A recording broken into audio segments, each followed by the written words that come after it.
It's like a serious cabal, a secret memo in Nigeria that be careful of the Igbos. Don't give them the presidency. What could be the real reason why Sowore said this? And what is the reason why you think the Nigerian political class is afraid of Igbos? That is what we're about to expose here in this interview with Dr. Omoshola Deji. Dr. Deji Omoshola is a political scientist, and we're about to unearth that's rock, that thing, the cocoa of the matter. Why the political class in Nigeria are very scared and wary of the Igbos, and why they have ensured that since after the Civil War, they've not handed over power to the Igbo people. You really want to hear this? Watch this video to the end.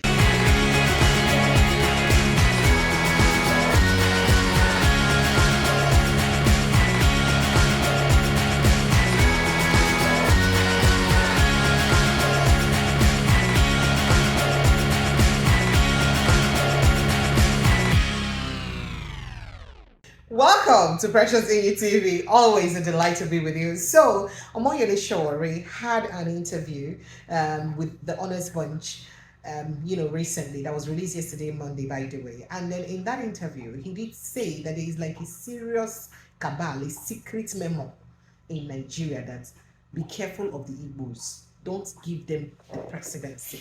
What could be the real reason why Sowore said this? And what is the reason why you think the Nigerian political class is afraid of Igbos? That is what we're about to expose here in this interview with Dr. Omoshola Deji. Dr. Deji Omoshola is a political scientist, and we're about to unearth that's rock, that thing, the cocoa of the matter. Why the political class in Nigeria are very scared and wary of the Igbos, and why they have ensured that since after the Civil War, they've not handed over power to the Igbo people. You really want to hear this? Watch this video to the end if you're here with us. Dr. Deji, thank you so much for joining me. Well, thanks for having me. Thank you. So, Dr. Deji, let's get straight to this. You already know this. We're talking about this behind the camera. So let's get straight to the business. Well, for me, I think there's a great part of it in the sense that, yes, and I'll give you references. Okay. I'll give you examples.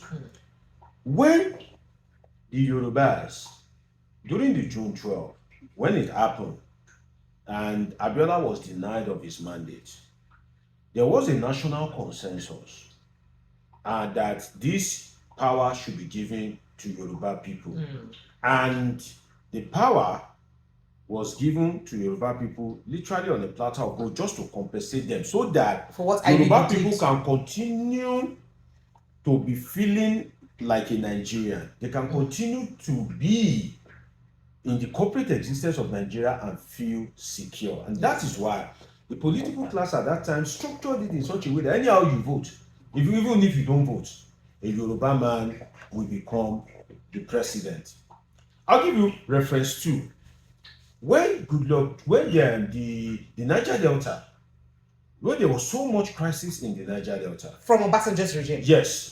When Obasanjo was leaving, he handed over to Yaradua and backed him up with somebody from the Niger Delta. Why? Just to pacify them, because the issue of the Niger Delta has been lingering since the days of Isaac Adakaboro. That's in the 1960s.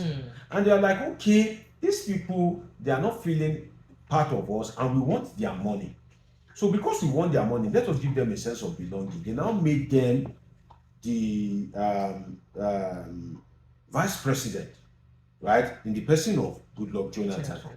Now, what caused the Civil War was a sense of marginalization, a sense of deprivation, that we are not getting enough from the corporate existence of Nigeria. We don't feel secure, right? So why don't the political class also give the Igbo an opportunity so that they can feel secure?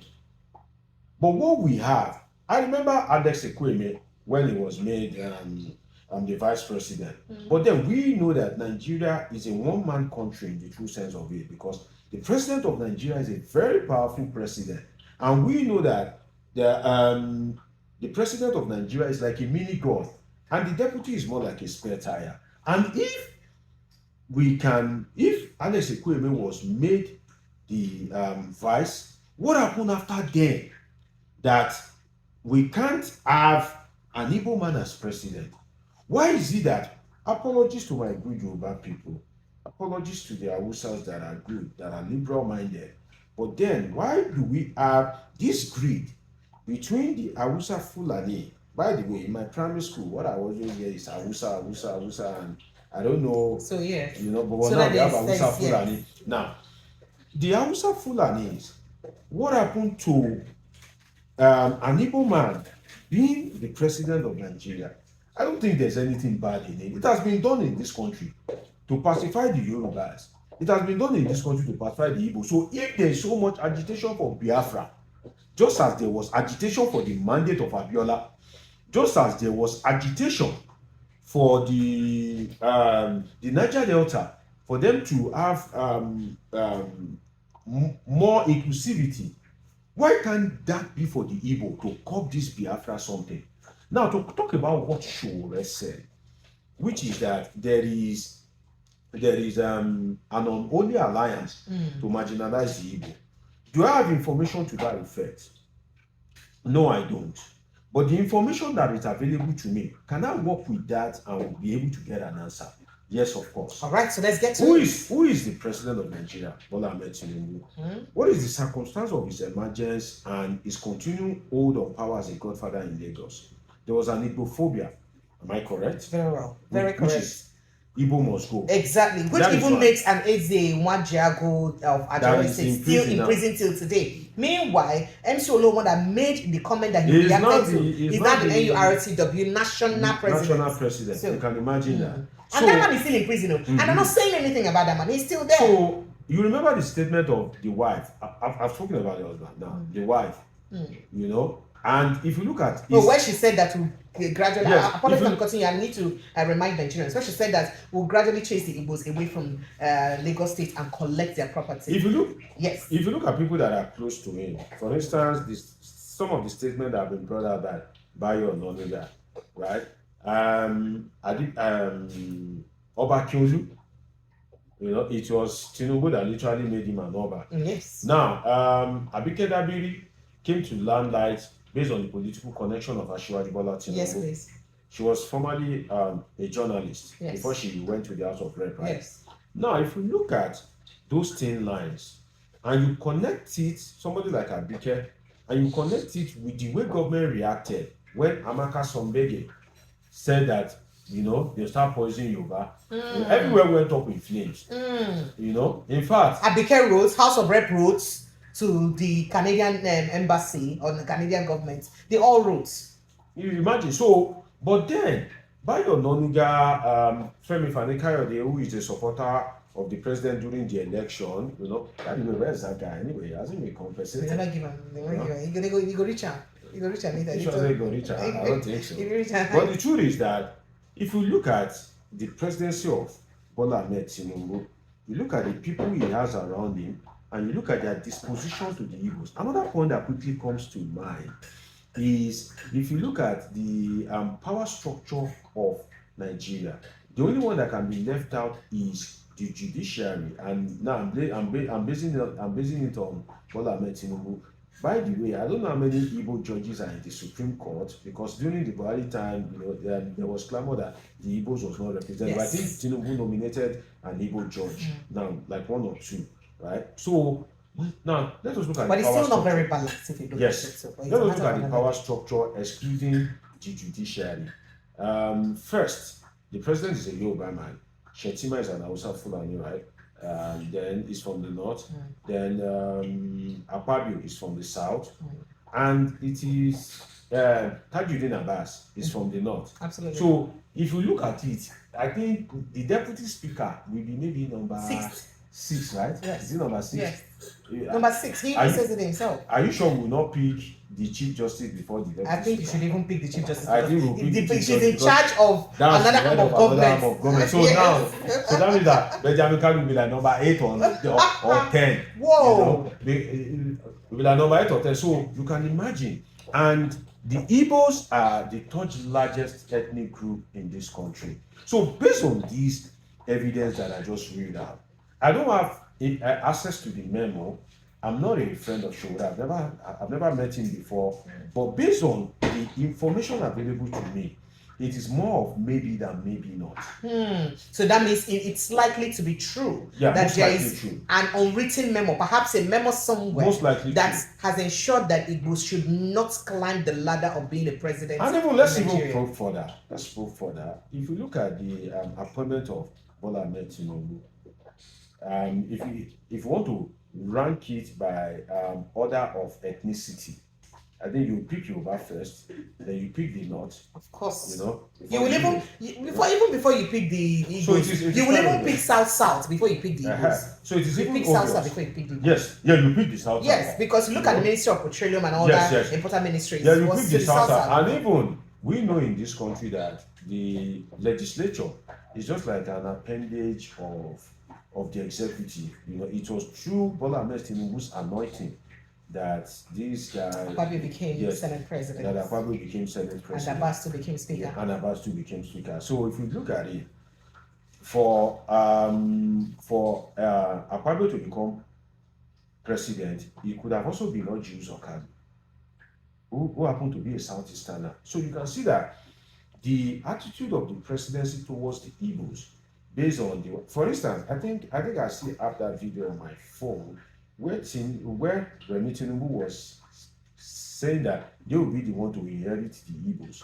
So if there's Igbophobia, if Remi Tinubu is making such a statement, Oba Akinolu, who happens to be an associate of the president, making that such statement, Bayo Ononuga, an aide of the president, is making such statements. Don't forget the ones that Buhari made during his said, and when he said that, who is dots in the the circle and all that, that he so dots in the that circle. shows you what it should, that shows you what to expect in the team. But why are they so terrified about the Igbos? That's what I want us to establish. Why do you think that they have made this agreement? I think it is about the unholy alliance, in the sense that, and I think it's because it is an odd number. The major ethnic group in Nigeria are three: Hausa, Igbo, Yoruba. That's an odd number. If it is an even number, like maybe if there are four, so if the Yoruba and Igbos goes into an unholy alliance, then Igbo will merge with the fourth major ethnic group. But then the Hausa Fulanis and the Yorubas have gone into an unholy alliance. So the Igbo is just standing because it is an odd number, three major ethnic groups. So if it is four, Igbo would have formed an alliance with, and the Hausa Fulanis and the Yoruba, in terms of power rotation, they don't want to separate themselves. So if, for instance, if there is a conflict or a major crisis between Hausa Fulani and Yoruba, Igbo will be the greatest beneficiary of it. And that's why the Hausa Fulani quickly pampered the Yorubas with the Obasanjo presidency. So you think that these people, the Hausa Fulani and Yoruba, deliberately formed an alliance against the Igbos, so that they keep us with it. But it is obvious. Because before Buhari leaves, the Yorubas were already yawning, and we have your brother shouting a million coin all over the place. That is your brother. No, your brother. Your brother Bola. Okay, maybe I should promote him, your guy. Okay. And we have your guy, so Bola, Dr. Deji, but beware of Remi. Remi is not a nice lady. Dr. Deji, why do you think they are so terrified of the Igbo? No, why do you think they have formed this holy alliance? Yes, they will be terrified of the Igbos because some of the things they've done, I think they are just scared of their own shadows, in the sense that if you, Buhari, and Hausa Fulani, if bandit, X-Men, murderous X-Men, because they are good X-Men, I need to clarify that. If murderous X-Men, if they are perpetrating crime and they are being pampered, if Mieti Hala, is committing atrocities, making inflammatory statements, and they are being pampered, if Sunday Law is released and you fail to release Nnamdi Kanu, if you get there, I'm referring to Buhari now, and you are very sectional, very nepotistic as ever, unimaginably nepotistic, for somebody that has been the military head of state, that has served in an organization whereby the military is a representation of Nigeria. For him to be that nepotistic, and then you have a Tinubu presidency that is towing that line, of course, you will naturally be afraid of your shadow, because what if there is an Igbo president and that person decides to appoint chief of army staff, chief of naval staff, head of DSS, head of this, head of that, from the southeast, then you begin to be afraid that what you've done to them they may eventually do it to you. And don't let us rule out. Don't let us rule it out that the Igbo can never be president. Of course, they can be. But then I foresee as a political scientist that it will be an accidental one. So you think that in terms of election that they would never put an Igbo man? I don't. Is that what you think? I don't think so because, like I said, it's based on the odd even dichotomy, if I can use that word. It says that the ethnic group in Nigeria there are two there are three major, but two have find comfort in each other's arms. So the third one is just like for instance, if there are three neighbors in a compound, the three will either unite or two will unite. If two unite, the third one will be the one to suffer it. And that's what is happening to the Igbos. But I think Igbos are great people. Igbos are fantastic people. Igbos are good people to live with. Because all my life, if in fact in the history of Nigeria, and I've done quite a lot of research as a political scientist, a social scientist on the history of Nigeria, and I can say that Igbos are very good people to have to live with within the context of Nigeria. Because if you look at it, the Igbos are not doing bad in the true sense of it, but we have some other people that have not been good as the Igbos. For instance, Igbos are contributing well, they are contributing significantly. If you come to Lagos, if you go to Abuja, Igbos are the people that buy, big houses, luxury cars. I was going to say that. Did you know that they're saying to the economy? Did you know that they said that? Okay. But we have some other people that, they don't buy house, they don't even rent house, they just sleep anywhere they see. So I was going to tell you that. Did you know that people were there was this statistic? Sorry, ma. I beg you in the name of God. If Igbos do not have hold on power, and they are this prosperous, and they are building nice houses, and they are succeeding in their business, and let us imagine that those ethnic groups that have power, the poorest of the poor right now in Nigeria, you still find it in the north. The foam, the mattress that you can't use again, when you throw it away, they will take it and you see it on their body, they are carrying it to the north. The furniture that you can't use again, they will load it and they're taking it to the north. But then the north has been the region that has had power the most in this country. So if the north has power the most in this country and poverty is predominant in the north, let us do it. Let us flip the coin. The southeast have not had much taste on power. They've not had taste of power in the recent democracy. But they are prosperous. Now imagine that you now give them their equal share of power, and they are now using power to kind of like make things happen for themselves. You can imagine how prosperous they can be. So let us salute the brain of the southeast. If they've been succeeding in their business, all this boy business, that they use it to help themselves, the Igbo apprenticeship stuff, I've forgotten the name that they call it. One boy. Yes, one boy, right? If they can succeed in that, and they are making things happen for themselves, trust me, I think if you give them power, they will do a lot of wonders. And in a country, it's like a marriage. You understand? It's like a marriage. I don't want to say if you get married to me now, so let me look for another thing, so that I don't run fast into trouble, But then, if you get married to me now, for an example, let's just use it as an example, right? There will be terms and conditions, isn't it? I like contractual marriages. I hope you'll be ready to sign some contract. I don't believe in love. That's exactly where I'm going. I believe in contract. That's exactly where I'm going. Let's know what each person brings to the table. That's exactly where I'm going. To use your word, contract. That is exactly how it is in a country. When people that believes in different things, when they come together, there must be a contract binding them, so that everybody lives true to the exactly. Of that so contract. The truth is that if you want them to be a major ethnic group and they are contributing to the development of the economy, and you go and borrow money, and when they are paying back, when they are paying back, Igbo people are among, right? If they share in the pain, why can't they share in the joy and pain? Thank you so much for today. So if you don't want them, if you think they are not good enough, perhaps you think they are not wise enough, perhaps you think they are not competent or intelligent enough, they say they want to go, and you are saying no. Okay, give them the power. You are saying no. Other ethnic tribes that have ruled, what has come out of it? Let's be fair to ourselves.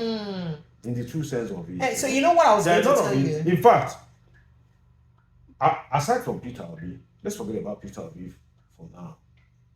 There are so many Igbos that would have done brilliantly well than this Tinubu in this administration. Is that not the fact? There are so many Igbos that would have performed better than Buhari. So I don't like a situation whereby if a man is brilliant, if a man has great ideas, you will not limit him by something that is beyond his own power to bring to fruition. You don't choose your ethnic group, you don't dictate to them. Because just put you wherever he wants and he leaves you to cope with it. So you cannot now restrict people based on what they believe based on where God has put them. No. Thank you.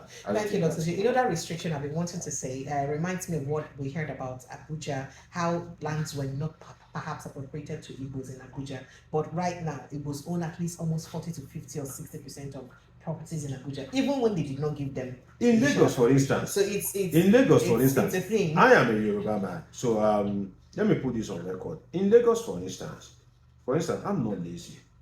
You know, I'm doing good for myself to the glory of God. But then, Igbos have some big houses that they own it in this Lagos. If an Igbo man works hard and makes money, and he wants to buy a house, and you, the Yoruba man, you are willing to sell your father's house that he built before he died, or your grandfather's house, and that Igbo man and that Igbo man buys it, and the trend continues and goes on and on. At the end of the day, you will now be envious of the Igbos when most of the people that you are supposed to train, you elders of Yorubas are supposed to train, they are playing Naija bets. You know, they are doing, all this useless Yahoo and all that. When these youth that are supposed to invest their knowledge in education, science, and technology, they are being used as political talks. Now, talks is living large. Talks has the probability to live fine than a professor. You see talks all over this place paying money.